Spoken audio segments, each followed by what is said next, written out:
నమస్కారం అండి. నా పేరు doctor Rajesh Ukala, consultant physician at TX hospitals, Banjara Hills. తరచుగా నా క్లినికల్ ప్రాక్టీస్లో చూసే ప్రాబ్లము వైటమిన్ B12 డెఫిషియన్సీ. అయితే దీనికి నా ప్రాక్టీస్కి చాలా దగ్గర సంబంధం ఉంది. ఎలాగంటే ఎక్కువ శాతం డయాబెటిక్ పాపులేషన్ చూస్తాను కాబట్టి డయాబెటీస్లో చాలా ఎక్కువగా ప్రివలెంట్గా కనిపించేది ఈ B12 డెఫిషియన్సీ. తర్వాత B12కి సంబంధించి మాట్లాడుతున్నప్పుడు తప్పనిసరిగా ఇది ఎందుకు మనకి తక్కువ లెవెల్లో కనబడుతుంది, ఫ్రీక్వెంట్గా ఎందుకు ఇది అడిక్వేట్ లెవెల్స్ మెయింటైన్ చేయలేకపోతున్నాం. అయితే ముఖ్యంగా మనం డిస్కస్ చేసుకోవాల్సింది ఏంటంటే B12 మన శరీరంలోకి ఎంటర్ అయ్యేటప్పుడు ఒకటి ఆహారంలో ఇన్అడిక్వేట్గా మనం తీసుకోవడం. అక్కడ డిబేట్ వచ్చేది ఏంటంటే వెజిటేరియన్ ఫుడ్స్లో తక్కువగా B12 ఉంటుందని మనం గమనించుకోవాలి. అలాగే B12 సరిగ్గా అబ్జార్ప్షన్ లేకపోవడం. ఈ రెండింటిని చాలా క్రిటికల్గా మనం అనలైజ్ చేయాల్సిన అవసరం అయితే ఉంది. అయితే ఇక్కడ మనకి ఆహారానికి సంబంధించి మనం తీసుకునే వాటిల్లో ఎక్కువ శాతం B12 ఉండేది. పర్టికులర్గా ఇక్కడ వెజిటేరియన్స్ గురించి మాట్లాడుతున్నాను కాబట్టి మనము రాగి B12 అడిక్వేట్గా ఉంటుందని గ్రహించాలి. అన్పాలిష్డ్ రైస్, ఈ అన్పాలిష్డ్ రైస్లో కూడా అడిక్వేట్ అమౌంట్ ఆఫ్ B12 ఉండేదానికి ఛాన్స్ ఉంది. సో ఈ రెండు ఈ మధ్య కాలంలో చాలా మటుకు వెలుగులోకి వచ్చాయి. డైటరీ రూపంలో పరంగా చాలా మంది ఇవి రాగి సంగటి, రాగికి సంబంధించిన ఐటమ్స్ చేసుకోవడం గమనిస్తున్నాం కాబట్టి, అలాగే దంపుడు బియ్యం తీసుకుంటున్నాం కాబట్టి, బ్రౌన్ రైస్ వాడుతున్నాం కాబట్టి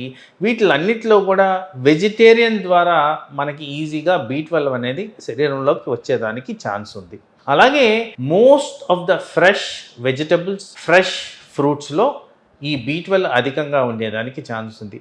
వాస్తవానికి మనకి నాన్ వెజిటేరియన్ సైడ్ చూసుకుంటే ఈ B12 చాలా ఈజీగా అవైలబుల్ ఉంది. వాటిల్లో రెడ్ మీట్, లివర్, ఎగ్, సముద్రపు చేపలు, సముద్రంలో ఉండే వివిధ రకాల నాన్ వెజిటేరియన్ ఐటమ్స్ అన్నింటిలో కూడా B12 చాలా ఈజీగా లభ్యమవుతుంది. అలాగే B12 మనము పేగుకు సంబంధించిన వ్యాధులు ఉన్నప్పుడు సరిగ్గా అబ్జార్బ్ కావు. కానీ వీటిల్లో ముఖ్యంగా మనం చేసే పొరపాటు ఏంటంటే అధికంగా ఇష్టం వచ్చినట్టు యాంటాసిడ్ ఓవర్ ద కౌంటర్ మందులు వాడడం. ఇది తప్పనిసరిగా గ్రహించాల్సిన అవసరం ఉంది. ప్రాక్టీస్లో నేను గమనించేది ఏంటంటే ఎక్కువ శాతం మందిలో యాంటాసిడ్ మందులు అవసరం లేకపోయినా వాడడం అనేది గమనిస్తున్నాను. కాబట్టి దీన్ని నివారించే చర్యలు మీరు ఎక్స్పర్ట్ ఒపీనియన్ ద్వారా తీసుకోండి. మీరు స్వతహాగా over the counter antacid tablets ని నివారించుకోవడం చాలా ఇంపార్టెంట్. అలాగే ఎవరికైతే B12 లోపం ఉందో వాళ్ళు ముఖ్యంగా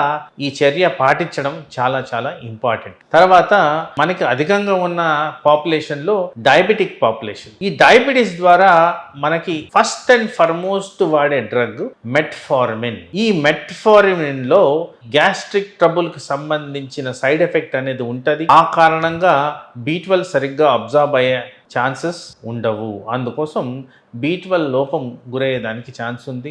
వాస్తవానికి మన దేశవ్యాప్తంగా highest amount of diabetic population ఉంది కాబట్టి most of the people metformin మీద ఉంటారు కాబట్టి ఇది గమనించుకోవాల్సిన అవసరం ఉంది. దాన్ని కరెక్ట్ చేసుకోవాల్సిన అవసరం ఉంది.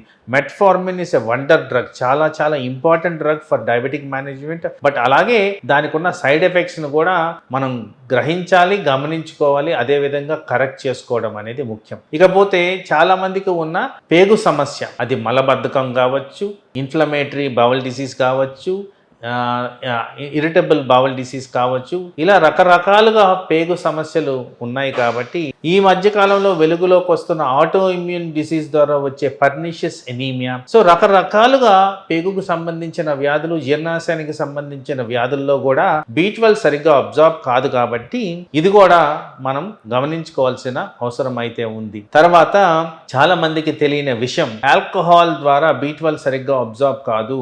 Alcohol induced mall absorption syndrome అనేది ఒకటి ఉంటుంది. ఆ కారణంగా ఆల్కహాల్ ని అవాయిడ్ చేయాలి. అదే విధంగా మనం చేయాల్సింది స్మోకింగ్ కూడా అవాయిడ్ చేయడం ముఖ్యం. ఈ రెండు ఫ్యాక్టర్స్ కూడా ఎవరికైతే అలవాట్లు ఉన్నాయో, సైమల్టేనియస్లీ B12 డెఫిషియన్సీస్ ఉన్నాయో, ఇలాంటివి అవాయిడ్ చేసిన దానివల్ల డెఫినెట్ గా మనకి B12 అనేది ఇంప్రూవ్ అయ్యేదానికి ఛాన్స్ ఉంది. అదే విధంగా ఒకవేళ కన్సిస్టెంట్ గా మీకు B12 లోపాలు ఇవన్నీ చేసినా గానీ లోపాలకు గురవుతున్నారంటే తప్పనిసరిగా ఈ ఎక్స్పర్ట్ ఒపీనియన్ తీసుకొని దాని తగ్గ వాల్యూస్ మనం టార్గెట్ చేయడం ముఖ్యం. నార్మల్ గా B12 విటమిన్ అనేది 200 నుంచి 900 రేంజ్ మధ్యలో ఉండాలి. ఐడియల్గా అరౌండ్ 600 ఉంటే ఇది కరెక్ట్ నంబర్ అనేది మనం గ్రహించాల్సిన అవసరం ఉంది. ఎందుకంటే B12 అనేది చాలా ఇంపార్టెంట్ విటమిన్. ఈ విటమిన్ ద్వారా nervous system regulation, cardiovascular system regulation, musculoskeletal regulation జరుగుద్ది. కాబట్టి ఇది తప్పనిసరిగా రేంజ్లో మెయింటైన్ చేయడం ముఖ్యం. ఆ విధంగా B12 రిలేటెడ్ కాంప్లికేషన్స్ని మనం నివారించుకోవచ్చు. నమస్తే.